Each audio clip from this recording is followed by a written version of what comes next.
con gái đứng nghiêng nghiêng cành non lá, đường chiều bờ đê lối xưa kỷ niệm thiên tha. Lòng nàng sao lưu luyến quá, hẹn hò một người đi xa mà năm tháng đã dần qua.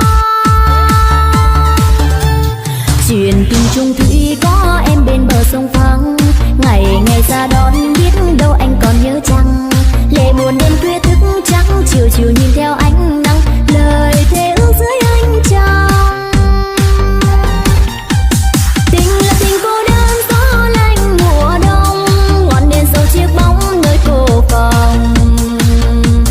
Rồi mỗi lần chỉ mến đưa tin con đò sang sông, ngồi mắt em chờ mong. Sầu thương đã lỡ trách chi duyên tình rạng rỡ, đời người con gái chỉ có một lần ước mơ. Nào ngờ tình yêu chắc chở, tình đẹp là tình bơ vơ, chờ người đến bao giờ.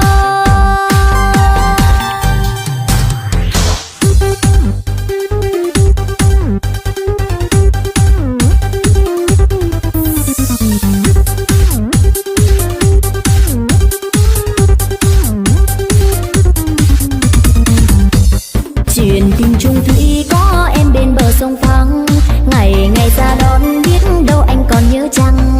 Lệ buồn đêm khuya thức trắng, chiều chiều nhìn theo ánh nắng, lời thề ước dưới ánh trăng.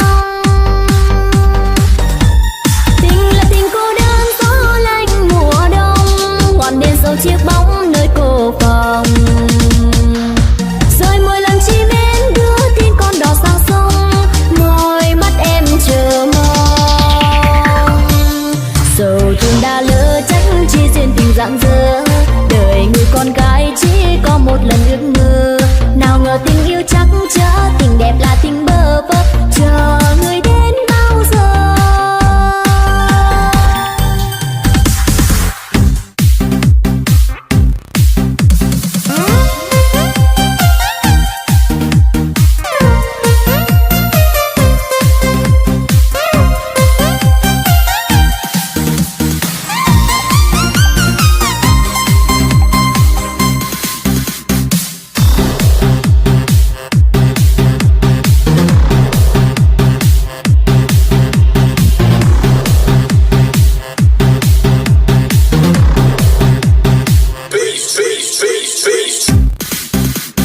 Tôi xin kể ra nơi đây, trên một người thiếu nữ đẹp, đẹp như đóa hoa lan rừng, hương sắc ôi mặn nồng, sắc ôi mặn nồng. Nàng mang tên là La Lan người xứ cô mang.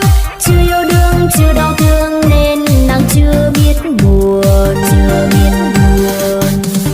Bao trai tráng đang si mê, chờ lọt vào đôi mắt nàng, thường nhảy múa ca tụng nàng trong những đêm hội la.